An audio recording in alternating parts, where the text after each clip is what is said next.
What's up, old school homies? Let's talk about developing your scale playing. I think playing scales is my favorite part of music. For most people, it's not. It's their least favorite part.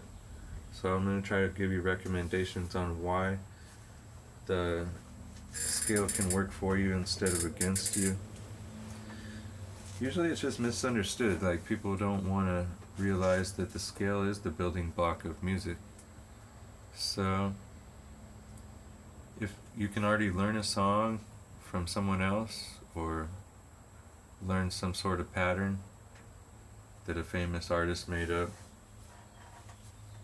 maybe a triad here and there, people can work out not learning scales that much. And they're great players. I'm not saying they're not good players. It's just, if you just held on to the scale for itself, you could feel more comfortable with the instrument. Like, the entire thing is your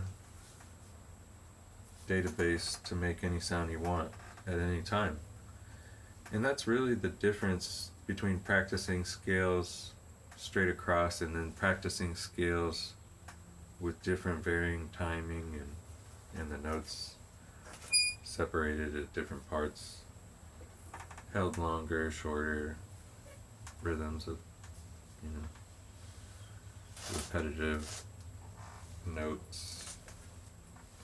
It's simple. But then when you try to make it sound good, it's not. It takes timing, and then you have to remember what you played and try to keep replaying what you played, and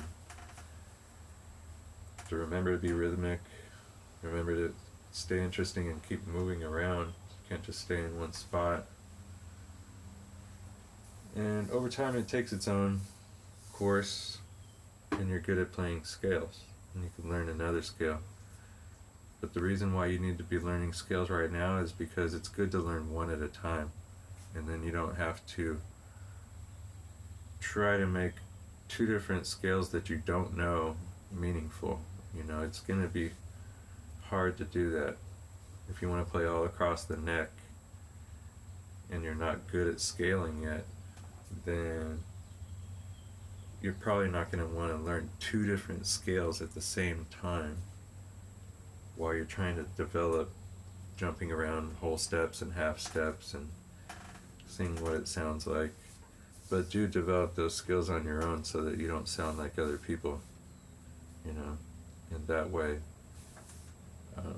You'll pick out things that you've already heard from other people. Pretty much everything you do is going to be derivative, but as long as it's fresh to you in your mind, it's still not going to sound like someone else.